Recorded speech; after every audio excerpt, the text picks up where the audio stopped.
লাম থেকে হয় লা ইলাহা, আলিফ থেকে হয় আল্লাহ, মিম থেকে হয় নামে মুহাম্মদ যিনি রাসূলুল্লাহ। জোরে বলুন। লাম থেকে হয় লা ইলাহা, আলিফ থেকে হয় আল্লাহ, মিম থেকে হয় নামে মুহাম্মদ যিনি রাসূলুল্লাহ। শাহিদে আজম ইমাম হুসাইন নওয়াসার তাহার, জিবরাইল চুমে যারা দরবার, নূরে মুহাম্মদ রসুল আরবি নাইবে পরওয়ার, জিবরাইল চুমে যারা দরবার। যার কদম জমিনে পড়িলে দুনিয়া হয় মেরাজ, রসুল পাকের জুতো মুবারক আরশে আজিমের তাজ। জোরে বলুন। যার কদম জমিনে পড়িলে দুনিয়া হয় মেরাজ, রসুল পাকের জুতো মুবারক আরশে আজিমের তাজ। সেই নবীর রওজা দেখিলে, সেই নবীর রওজা দেখিলে জান্নাত হবে হকদার, জিবরাইল চুমে যারা দরবার। ইন্নাল্লাহা ওয়া মালাইকাতাহু ইউসাল্লুনা আলান নবী। ইন্নাল্লাহা নিশ্চয় আল্লাহ এবং ফেরেশতা নবীর প্রতি দুরূদ পড়েন। জোরে বলুন সুবহানাল্লাহ। তাহলে ভাবেন যে যেটা আল্লাহ এবং ফেরেশতা প্রেরণ করে যেটা বান্দাদের জন্য কত গুরুত্বপূর্ণ হতে পারে। কিন্তু আজ মুসলমান, আজ আমরা মুখে মুসলমান বলে দাবি করি, কিন্তু আজ আমরা দুরূদ পড়তে ভয় হচ্ছে কি হচ্ছে না? হচ্ছে। কিন্তু মুসলমান জানাতে চাই যে আজ আপনার কি যেটা আল্লাহ এবং ফেরেশতা প্রেরণ করতেছে আজ বান্দাদের জন্য কত গুরুত্বপূর্ণ হতে পারে, কিন্তু মুসলমান আজ আমরা এটা থেকে দূরে থাকতেছি, এটা থেকে দূরে থাকতেছি। আল্লাহ কিন্তু নামাজ পড়ে না, আল্লাহ কিন্তু যাকাত দেয় না, আল্লাহ কিন্তু হজ করে না, কিন্তু আল্লাহ এবং ফেরেশতা নবীর প্রতি দুরূদ পড়েন। জোরে বলেন সুবহানাল্লাহ। তাহলে আল্লাহ যেটা বলছে বান্দার জন্য কত গুরুত্বপূর্ণ হতে পারে। এই পৃথিবীর মুমিন মুসলমান জানাতে চাই, আপনি দুরূদ পড়ুন, নামাজের পর দুরূদ পড়ুন, আপনি নামাজের আগে দুরূদ পড়ুন, আপনি ঘুমানোর আগে দুরূদ পড়ুন, আপনি ঘুমানোর পরে দুরূদ পড়ুন, আপনি সব সময় দুরূদ পড়তে থাকুন। কেননা দুরূদের এতই ফজিলত বলা হয়েছে, দুরূদ এতই ফজিলত বরকত বলা হয়েছে যে দুরূদ আপনি উঠতে পড়ুন, বসতে পড়ুন, সব সময় আপনি দুরূদ পড়তে থাকুন। জোরে বলুন সুবহানাল্লাহ। এবার সালাম চলুন। তো দুরূদ হলো ইয়া আইয়ুহাল্লাযীনা আমানু সাল্লু আলাইহি ওয়া সাল্লিমু তাসলিমা। হে ঈমানদারগণ, বিশ্বাসীগণ, ঈমানদারদের জন্য বলা হচ্ছে, কিন্তু কাফেরদের জন্য নয়, মুশরিকদের জন্য নয়, ঈমানদারদের জন্য। ঈমানদার কারা? হে ঈমানদাররা, তোমরা নবীর প্রতি দুরূদ এবং সালাম প্রেরণ করতে থাকো। জোরে বলুন সুবহানাল্লাহ। আজ আমরা মুসলমান, দুরূদ তো এক রকম নাই, দুরূদ তো অনেক রকম আছে। আজ আমরা দুরূদে ইব্রাহিমই পাগল, কিন্তু মুসলমান না, দুরূদে ইব্রাহিম আছে, দুরূদে তাজ আছে, দুরূদে শেফা আছে। আপনি যে কোনো দুরূদ প্রেরণ করতে পারেন, আপনি যে কোনো দুরূদ প্রেরণ করতে পারেন, কোনো খাস দুরূদ নাই, অনেক রকম দুরূদ আছে। এবার সালাম চলুন। যে সালাম তাসলিমা, এই যে তাসলিমা সালাম, এখন দেখা যাচ্ছে যে সালাম প্রেরণ করলে তো আপনার বেশিরভাগ মুসলমানদেরই তো দেখা যায় যে হজম হয় না। কিন্তু যে কোরআনের মধ্যে সালামের কথা আছে, আপনি সালাম প্রেরণ করতে পারেন। কোরআনের মধ্যে সালামের কথা আছে, একটি সালাম নয়, আপনার অনেক রকম সালাম আছে। মুস্তাফা জানের রহমত পে লাখো সালাম আছে, কাবে কে বদরুদ্দোজা পে লাখো সালাম আছে, মুস্তাফা জানের রহমত পে লাখো সালাম আছে, ইয়া নবী সালাম আলাইকুম আছে। তাহলে আজ মুসলমান, আজ যদি ইয়া নবী পড়া যায় তো ওখানে থাকবি না। তো ইয়া নবীতে কি যে আছে সেটা বোঝাই আপনার মুশকিল।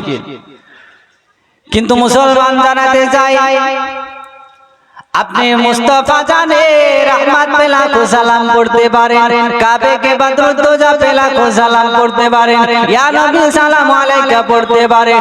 আজ যদি আমরা মুসলমান আজ যদি আমরা ইয়া নবী পড়ি, আজ অনেকে বেলাত বলতে থাকে, অনেকে শিরক বলতে থাকে, অনেকে হারাম বলতে থাকে। কিন্তু মুসলমান, এ পৃথিবীর মুমিন মুসলমান, আপনার কি দুরূদ পড়তে থাকবেন, সালাম পড়তে থাকবেন, নামাজের পর সালাম প্রেরণ করবেন, নামাজের আগে সালাম প্রেরণ করবেন।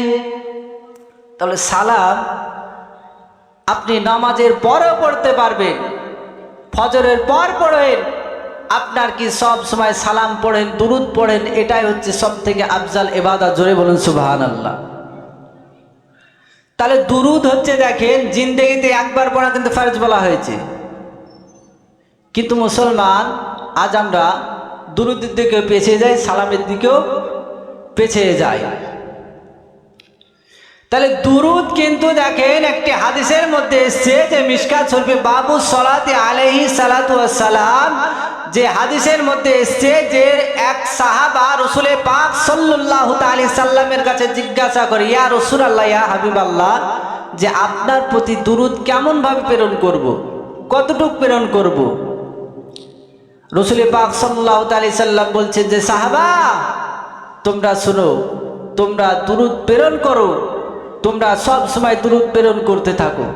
কিন্তু সাহাবারা আবার বলছে, ইয়া রাসূলুল্লাহ, ইয়া হাবিবাল্লাহ, কতটুকু দুরূদ প্রেরণ করব? যে 4 ভাগের মধ্যে 1 ভাগ যদি দুরূদ পড়ে কেটিয়ে দিই আর 3 ভাগ যদি ইবাদত করে কাটিয়ে দিই, এটা ঠিক হবে?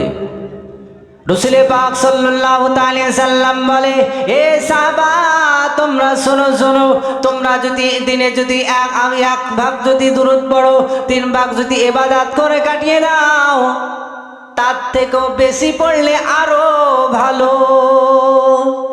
বলা হয়েছে 3 ভাগ ইবাদতের থেকে 1 ভাগ যদি দুরূদ পড়ো, দুরূদ 1 ভাগের থেকেও যদি বেশি পড়ো, সব থেকে ভালো। জোরে বলুন সুবহানাল্লাহ।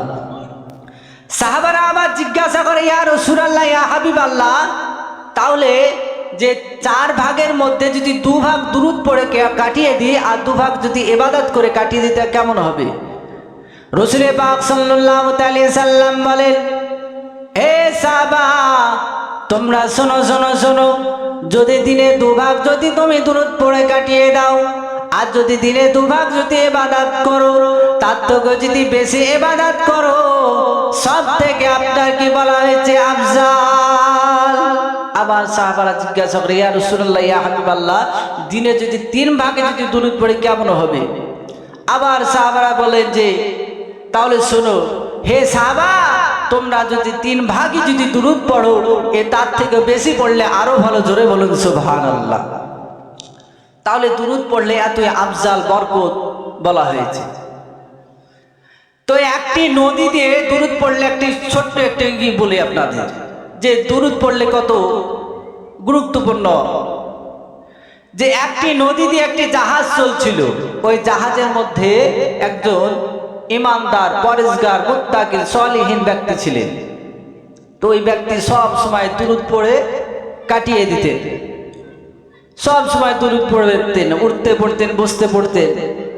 তো জাহাজের মধ্যে আপনার কি সব সময় দুরূদ পড়ছে, তো দুরূদ পড়ছে আর ওই পাশ দিয়ে একটি মাছ চলে আসে, জাহাজের গা ঘিসে ঘিসে চলতেছে।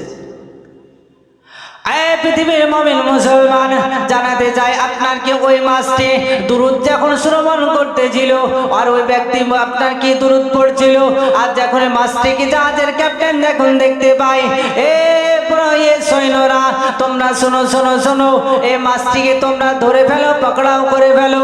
আপনার সৈন্যরা করলেন কি, বড় জাল ফেলে আপনার কি মাছটি যখন ধরে ফেললেন, জাহাজের ক্যাপ্টেন তখন বলে তোমরা নিয়ে চলে যাও, এই মাছটিকে বাজারে নিয়ে চলে যাও, বাজারে যে বিক্রয় করে নিয়ে আসো।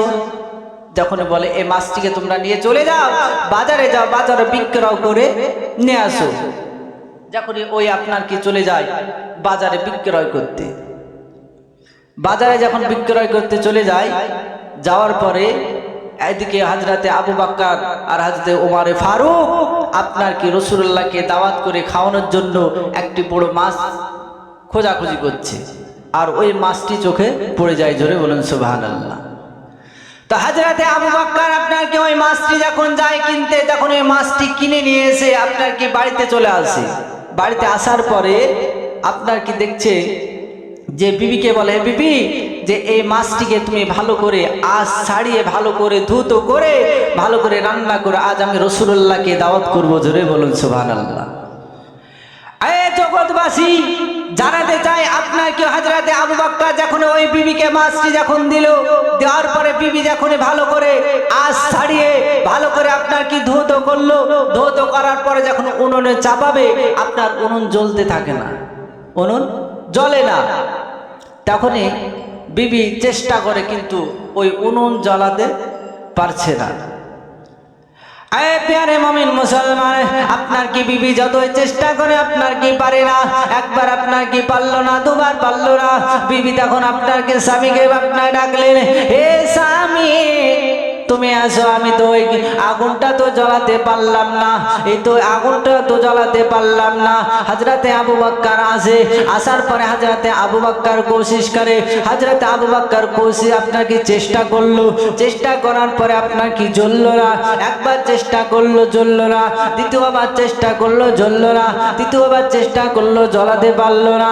হযরতে আবু বকর রাসূলুল্লাহর কাছে চলে যায়, রাসূলুল্লাহর কাছে যাওয়ার পরে বলে, ইয়া রাসূলুল্লাহ, ইয়া হাবিবাল্লাহ, নবী গো, আজ আমি একটি মাছ কিনে নিয়ে এসেছিলাম, ওই মাছটি যখন আপনাকে খাওয়ানোর জন্য, আপনাকে দাওয়াত করে খাওয়ানোর জন্য কিনে নিয়ে এসেছিলাম, কিন্তু ভালো করে রান্না করে আপনাকে খাবো, কিন্তু এই মাছটি তো ধুতো করার পরে উনুনে চাপাবো কি উনুনে জ্বলে না, আগুন তো জ্বললো না।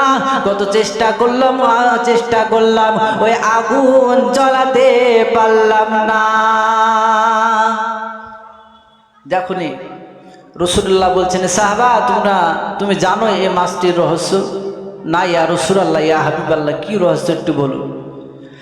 এ পৃথিবীর মুমিন মুসলমান, ওই সাহাবাকে যখন বলে, এ সাহাবারা তোমরা শোনো শোনো শোনো শোনো, এই মাছটি হচ্ছে নদীর ধারে একজন ব্যক্তি জাহাজের উপরে দুরুদের ওজিফা করতেছিল, দুরুদ পড়তেছিল, আমি ওই মাছটি তখন শ্রবণ করতেছিল।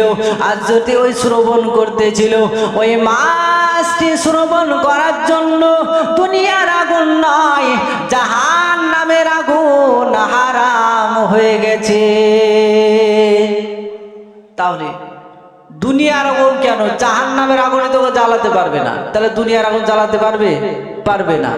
তাহলে মুসলমান দুরূদ শ্রবণ করার জন্য যদি মাছের জন্য আজ যদি দুনিয়ার আপনার কি দুজখের আগুন হারাম হতে পারে, আজ আমরা মুসলমান, আজ আমরা নবীর উম্মাত, আজ আমরা নবীর উম্মাত যদি আমরা আমরা দুরূদ প্রেরণ করে আজ আমাদের জন্য আগুন হারাম হবে না? নিশ্চয় হবে। তখনই আপনার আবু বকর চলে যায়, চলে গেলেন এদিকে, বাড়ি ফিরে চলে আসছে। তাহলে মুসলমান আমাদের যে দুরূদ প্রেরণ করলে আমাদের জন্য দুজখের আগুনও হারাম হয়ে যাবে। তাহলে মুসলমান, তাহলে একটি কথা বলি, যে দুরূদ পড়লে কত হয়? একসঙ্গে আপনাকে একটি আবু জেহেল আপনার কি কিছু সাক্ষা পক্ষা নিয়ে আপনার কি যে একটি গল্প গুজব করছিল, ওই সময় একজন ব্যক্তি ফকির আসে, আসার পরে ভিক্ষা চাইছে। কি চাইছে? ভিক্ষা চাইছে। তখনই ওই আবু জেহেলের কিছু লোক তখনই বলল, যাও চলে যাও হযরতে আলীর কাছে। জোরে বলুন সুবহানাল্লাহ। হযরত আলীর কাছে চলে যাও, গেলে তুমি কিছু পাবে, আমাদের কাছে কি পাবে? তখনই হযরত আলীর কাছে ওই ফকির চলে যায়। যাওয়ার পরে হযরত আলীর কাছে চায়, কিন্তু হযরত আলীর কাছে তো কিছুই ছিল না খাবারের মতন, কি দিবে? টেনশনে পড়ে যায়।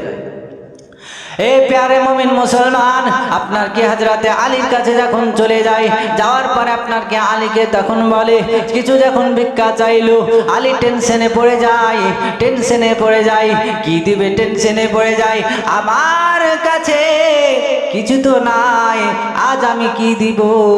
আজ আমি কি দিব? টেনশনে যখন পড়ে যায়, হযরতে আলী মনে মনে ইরাদা করে নিলেন, মনে মনে ইরাদা করে নিলেন, আজ আমি যদি রাসূলুল্লাহর নামে, রাসূলুল্লাহর প্রতি যদি দুরূদ পড়ে দিই, নিশ্চয়ই কাজ হয়ে যাবে। হযরতে আপনার কি আলী করলেন কি, ওই ফকিরকে বলছেন, হে ফকির তুমি হাতটা পাতো। হযরতে আলী করলেন কি, রাসূলুল্লাহর নামে দুরূদ পড়ে হযরত আপনার কি ওই ফকিরের হাতে ফু দিয়ে দিলেন, আল্লাহুম্মা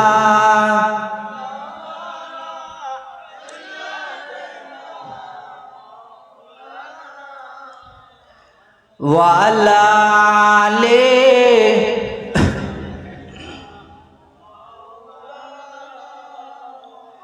সাল্লু আলা।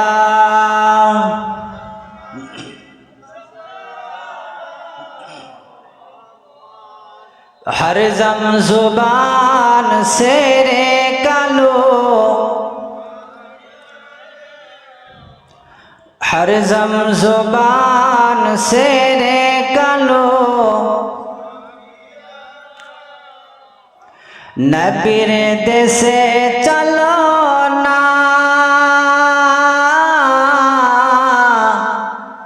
जियारते ओए मदीना, স্বপ্নে আমি দেখি সোনার মাদিনা। জোরে বলুন, নবীর দেশে চলো না, জিয়ারতে ওই মদিনা, স্বপ্নে আমি দেখি সোনার মাদিনা।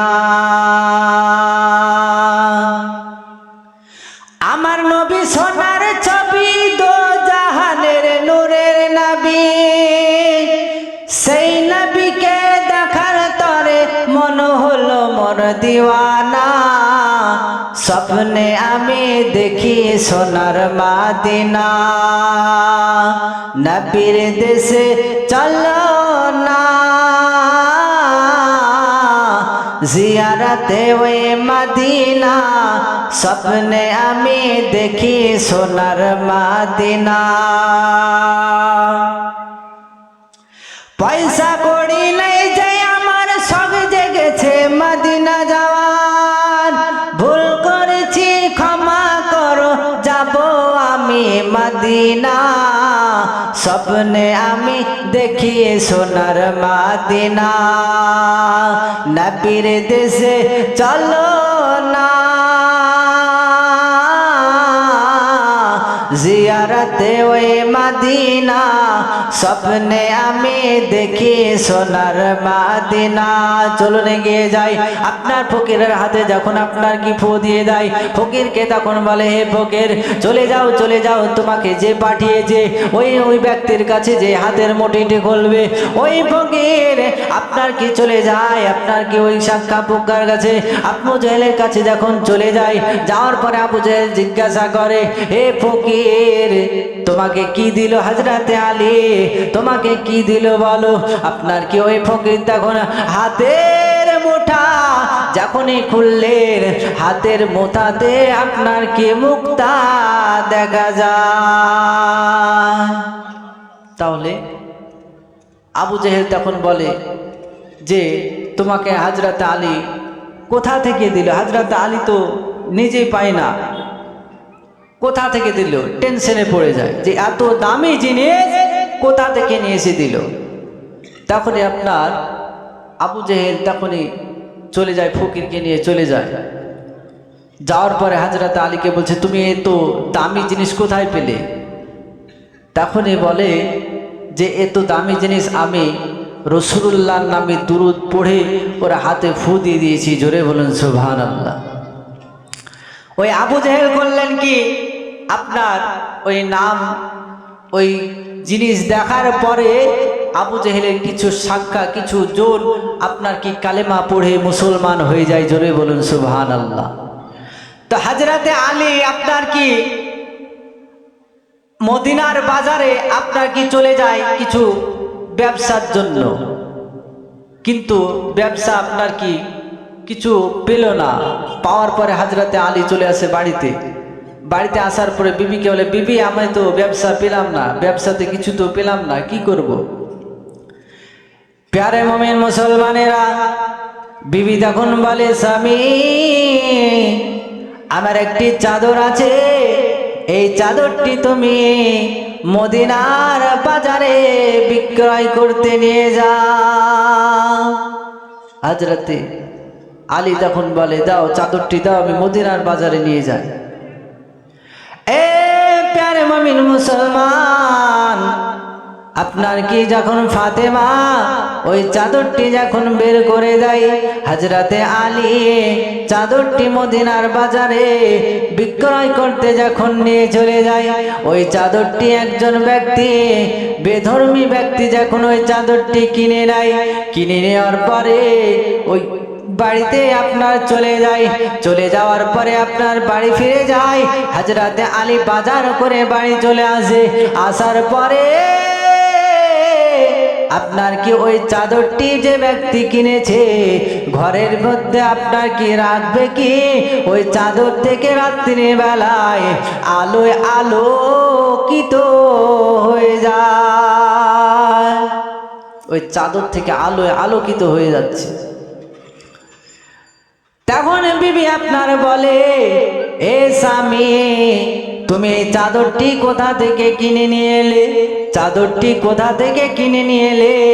তখন আপনার স্বামী বলে, আমি মদিনার বাজারে বিক্রয় করেছিলেন একজন ব্যক্তি, ওই চাদরটি আপনি মদিনার বাজার থেকে কিনে নিয়ে এসেছি। বিবি তখন বলে, স্বামী এই চাদরটি আমার ঘরে রাখা সম্ভব হবে না, এই চাদরটি আমার ঘরে রাখা সম্ভব হবে না। এই চাদরটি তুমি যার কাছে কিনেছো এই চাদরটি তাকে ফেরত দিয়েছো। তখন বিবি বলে, এই চাদরটি রাখা আমার ঘরে সম্ভব হবে না, তুমি এই চাদরটি নিয়ে চলে যাও, যার কাছে কিনেছো তাকে ফিরে দিয়েছো। এ পৃথিবীর মুমিন মুসলমান, ওই চাদরটি যখন আপনার কিনে চলে যায়, খোঁজাখুঁজির পরে অনেকদিন খোঁজাখুঁজির পরে হযরতে আলীর কাছে পৌঁছায়। আলীর কাছে পৌঁছানোর পরে বলে, এই চাদর তো আমি এই চাদর তো নিতে পারবো না, এই চাদর ফেরত নিয়ে নেন।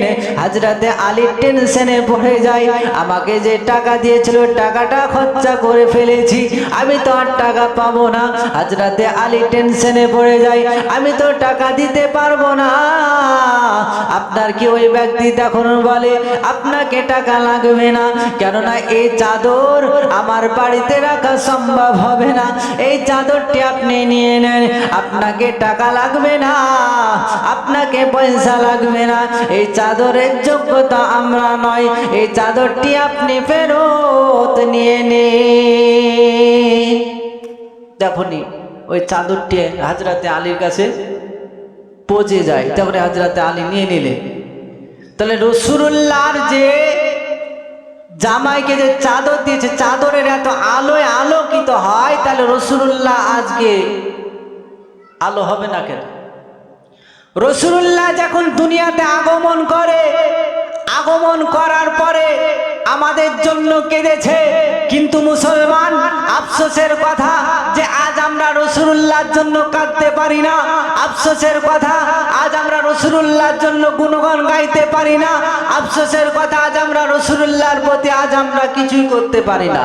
কিন্তু রাসূলুল্লাহ দুনিয়াতে আসার সাথে সাথে আমাদের জন্য কেঁদেছে, ইয়া হাবলি উম্মতি, ইয়া হাবলি উম্মতি বলে জোরে বলেন সুবহানাল্লাহ। তাহলে আজ মুসলমান আমরা কাঁদতেছি না। কিছু মুসলমান আছে যে তাফসির করে নিয়ে আপনার কি পাগল হয়ে যায়। তাফসীর তাফসীর নিয়ে পাগল হয়ে যায়। কিন্তু যে কোরআনের যে তাফসীর করে, তাফসীরটা যে কোরআনটা কার উপরে নাজিল হয়েছে সেটা আমাদেরকে জানা নাই। তাহলে যার উপরে নাজিল হয়েছে তার গুণগান না গেয়ে আমরা তাফসীরের গুণগান গাইছি। একটি গাছ যদি থাকে, গাছটি যদি আপনি কাটার জন্য করি, তো গাছটি গুড়াটা কাটতে হবে, তারপরে আগা ধরে কাটলে কিন্তু হবে না, তার গুড়াটা কাটতে হবে। তো অনুরূপ ভাবে আমাদেরকে মুসলমান নবীর গুণগান আগে গাইতে হবে, নবীর চর্চা আমাদেরকে গাইতে হবে, তারপরে মুসলমান আজ আমাদেরকে আগাতে হবে। কিন্তু না করে আজ আমরা রাসূলুল্লাহর গুণগান গাই না, রাসূলুল্লাহর আমরা গুণগান গাইছি না। আফসোস যে মুসলমান আজ আমরা মুসলমান বলে দাবি করি, আজ আমরা সুদও ছাড়ছি না, জেনাও ছাড়ছি না। প্রতি ঘরে ঘরে সুদের আপনার কি ব্যবসা জুড়েছে, কিন্তু মুসলমান 1 টাকা যদি সুদ খায় 70 বার মায়ের সঙ্গে জেনা করলে যে গুনাহ হবে, 1 টাকা সুদ খেলে তার থেকে বেশি গুনাহ। কিন্তু মুসলমান সুদের দিকে আমরা বেশি এগিয়ে যাই। আমি বলতে চাই যে সুদ খেলে ওই ব্যক্তির ইবাদত কবুল হবে না, সুদ খেলে ওই ব্যক্তি আপনার কি ইবাদত কাজে দিবে না, নামাজ পড়লে কাজে দিবে না, যাকাত দিলে আপনার কাজে দিবে না, হজ করলে কাজে দিবে না। কিন্তু মুসলমান আফসোসের কথা, ওই সুদখোর ব্যক্তি মসজিদের কমিটি হবে।